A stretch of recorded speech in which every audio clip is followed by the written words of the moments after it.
Cuy, lu pernah kebayang dan berpikir atau enggak siapa sebenarnya orang-orang yang gabut ngasih spend dengan jumlah yang tidak sedikit?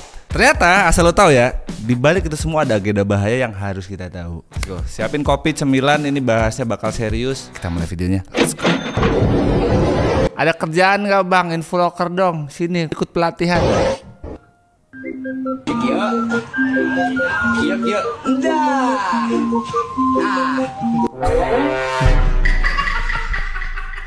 Masnya kayak yang bocahnya bocah rumahan banget terus gak mau kena kamera gitu. Tapi sekali yang ini langsung nyaman nih. Action. Bor beras habis bor.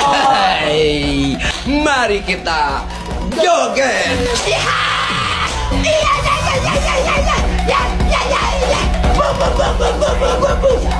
Gue jujur ya, ini kayaknya kita 2 atau 3 hari yang lalu tuh sempat bahas ini. Minggu lalu lah ya, minggu lalu sempat bahas ini. Sekarang rame lagi. Kalau kemarin tuh konklusinya tuh ya karena sedikitnya lapangan pekerjaan makanya banyaknya orang jadi begitu.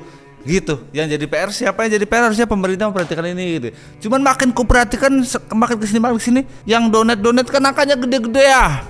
Itu ternyata judul. Ternyata dari sebagian mereka ini di link akunnya itu terafiliasi sama, aduh, ini kayak streamer Mobile Legends waktu itu tapi keulang lagi gitu. Sama, kegelisahan gue tuh munculnya sama kayak gini juga nih. Kok ada orang yang masih gift sama orang beginian gitu. Ternyata bukan orang yang ngasih mandar judul. Fun fact-nya yang gift mereka itu adalah judul. Sebetulnya ya kalau gue pribadi ya, mereka pelakunya ini yang pada gini-gini itu justru mereka sebenarnya korbannya loh, cok. Korban polosnya orang-orang yang dimanfaatin sama. Bingung gue sama admin judul tuh kayak nggak kehabisan ide gitu loh, cok.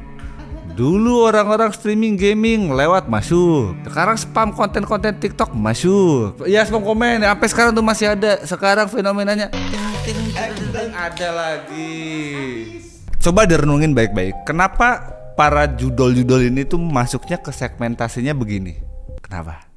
Karena mereka udah tahu kalau yang bakal ngelihat kontennya, yang nikmatin live streaming begitu-begituan menengah ke bawah. Sorry itu saya ini ya, nggak mungkin orang elit itu bakalan nontonin beginian terus kepikiran depo kali ya, nggak.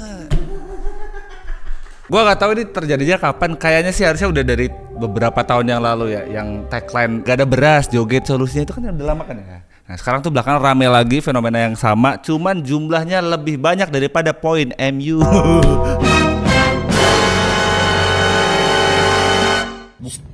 Aku memang suka pada dirimu, namun aku punya saiful.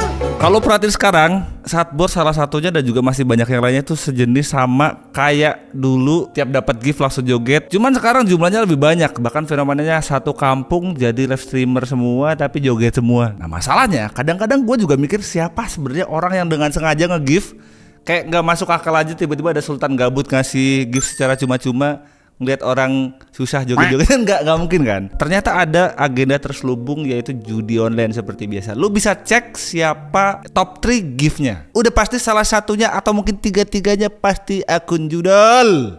Menurut data 2023, industri judul ini di Asia Tenggara ngeraup keuntungan miliaran dolar dari Indonesia. Itu salah satu target utamanya. Terus coba bikin lagi, kenapa mereka pakai platform sejenis TikTok? Ya karena itu yang akan lebih dekat dengan calon-calon pemain judul. Bingung? Mari kita bahas dampak dan juga datanya gimana. Oke, asik acara tirukan. Bapak pelok lagi kacau guys. Ya di linknya ada di Google. Logika sederhananya, kenapa judul ini nge-gift para streamer TikTok yang joget-joget? Karena mereka sadar mereka akan dapat exposure lebih dari mereka nge-gift beginian. Ini berdasarkan data dari Bareskrim, 60% orang yang kecanduan judi online tuh awalnya tahu dari live streamer, konten kreator atau apa yang mereka konsumsi di sosial media. Ironinya, seperti Satboy ini nih, mereka tuh jadi alat yang ditunggangin sama admin slot untuk kepentingan mereka sendiri. Jadi sebenarnya kalau gue pribadi, menurut gue mereka ini ya jatuhnya korban, bukan pelakunya ya. Kecuali kalau emang ada streamer TikTok yang mereka sudah jelas kerjasama terafiliasi sama judul, beda. banyak banget ngetek Sadbor bahwa Sadbor bekerja sama dengan judi online. Oke, Sadbor mau klarifikasi ya teman-teman. Jadi itu tidak benar ya. Jadi Sadbor mau klarifikasi itu tidak benar. Masalahnya yang kayak gue bilang tadi, orang-orang yang nonton live streaming di TikTok begitu tadi kebanyakan anak muda. Terus generasi anak-anak muda sekarang kan gampang ke bawah sama suasana. Awalnya mungkin ngeliat doang, ke brainwash, nyobain, iseng. Masalahnya judi, kalau lu udah sekali nyobain, lu akan susah untuk keluarnya lagi. Ini kalau menurut gue pribadi, ngelihat dari top gift mereka yang mostly adalah judi, mereka jelas punya maksud terselubung yang pakai streamer seperti Sad Boy ini untuk branding halus. Yang tujuannya pasti buat narik audiens, bikin orang penasaran, yang pada akhirnya mereka dapet cuan dari orang-orang yang terjebak judi. Gue pribadi sangat amat gak masalah, karena kayaknya beberapa bulan yang lalu pun di kota gue juga ada yang ngamen tapi digital, ngamen sambil live, yang seperti sambil lubang tampan. Itu pun menurut gue gak jadi masalah, sah-sah aja. Tapi mungkin kita harus lebih peka aja sama situasi-situasi begitu tuh, siapa yang nunggangin kepentingannya. Oke, gue tahu viewer gue udah bukan bocah-bocah lagi. Gue pengen tahu banget pendapat lu pada gimana sama fenomena ini. Komen di bawah. Ini reaksi Bu Sri Mulyani gitu. Di luar nalar coy. Warga bikin spanduk daerah rawan tuyul. Uang warga pada hilang. Ini gak bercanda dan bukan AI dong.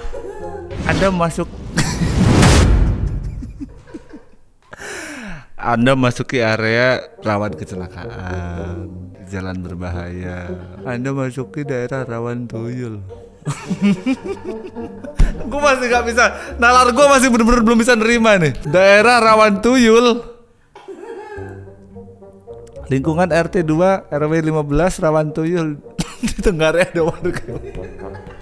Ini gue langsung tanya lah, sebagai Pak RT, kalau Pak RT tahu warganya ada yang punya tuyul gimana? Kan kita jadi fitnah jatuhnya ya. Ada orang lagi usaha sukses sedikit lah, tuyul nih fix nih. Bang daerah yang pasti bukan di negara Indonesia lah.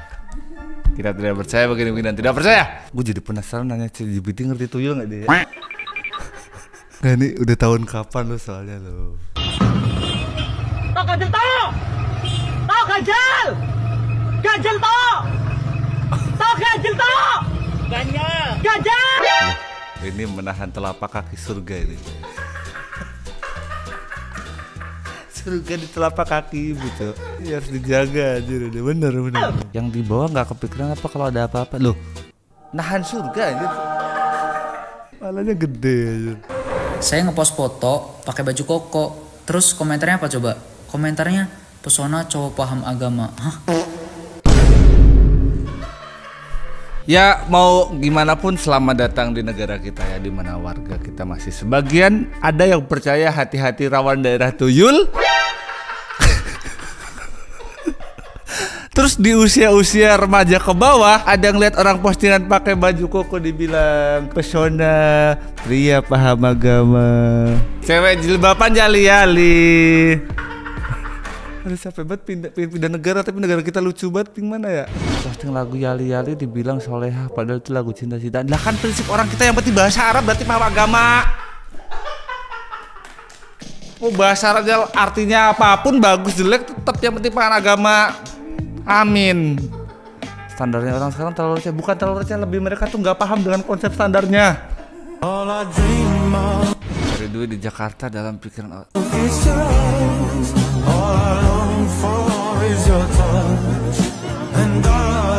Nggak gitu dong konsepnya. Nggak gitu dong konsepnya.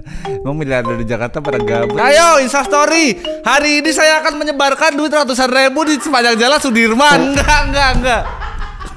Chinese TikTok is another planet. 因为你是唯一的一个人在这里。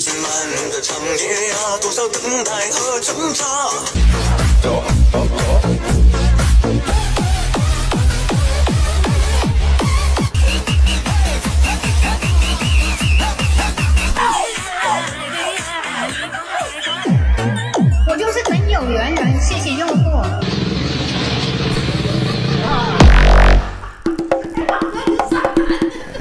Ya, emang defaultnya begitu dari sana aja.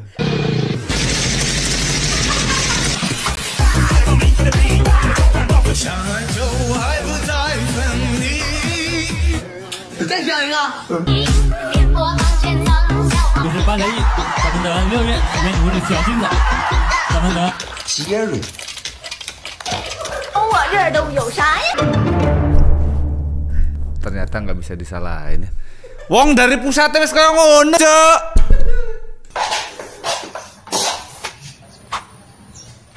Ya, naik dulu dong. Enggak, naik kursi, kakinya aja. Bukan Anjir di rumah tangga macam apa ini, Cok? Lakinya bisa bebas Mobile Legends, anjir. Idaman banget ini, anjir, Cok. Bisa bebas main Mobile Legends, nyanding kopi tuh di sana, istrinya ngepel. Zoom in, zoom out, zooming.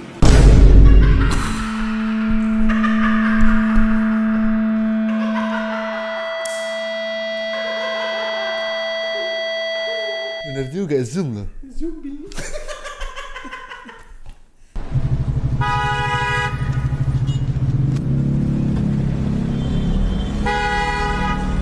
orang-orang di belakang gua yang ketika lampu hijau langsung klakson, itu mereka berharap gua bisa.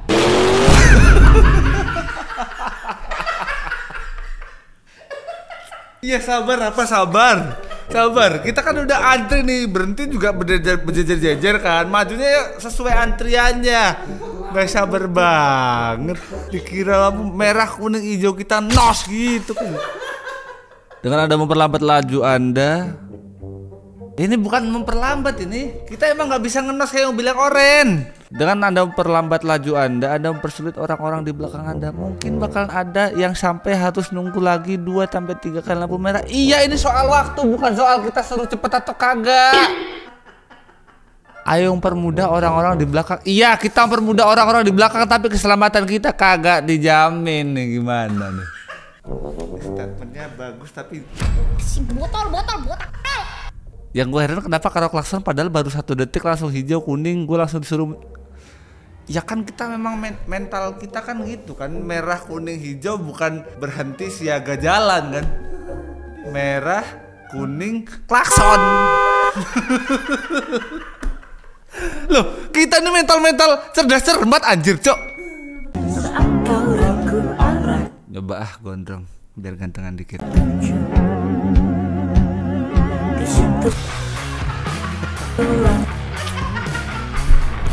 Udah lah, gue agak trauma gue sama Sodin ini. Gak ada yang bener soalnya nih.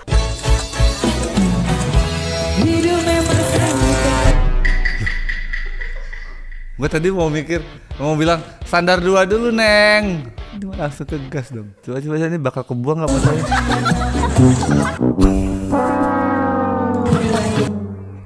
Lucu amat keteknya.